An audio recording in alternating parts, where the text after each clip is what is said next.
Kell on 7 hommikul, ma astun aknast välja. Kohv on laual ja telefon käes ja vaatan linna. Ei ma vaata loodust, ei ma vaata taevast sinist.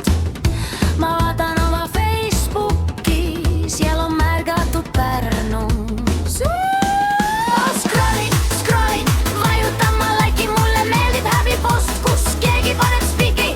Märgatud Pärnus, see on meie piibelus. Kõik patud väed ja errurid nüüd tulevad kui tuune. Tüüp istub foori all ja joob üht kanget. Ma tõmban taskust telefoni klõps ja märgatud Pärnus.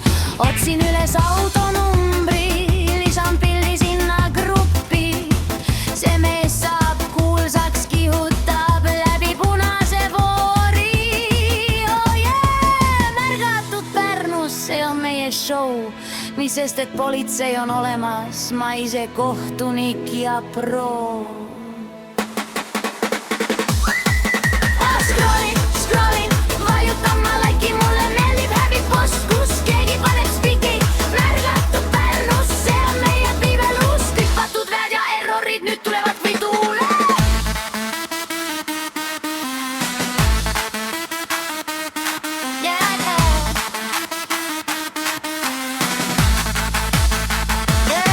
Ja vaata, keegi põõsas küükitab ja püksid on tal maas. See on Puna-Peeter, seal tänava paneel majas. Urineerib pargis, ta ja Pepu välgub ja kellad ripuvad tema lehel. Hoian ära. Ma pildistan ja postitan, see on mu kohus püha. Las terve Pärnu teab, kes seal põõsas pani junni.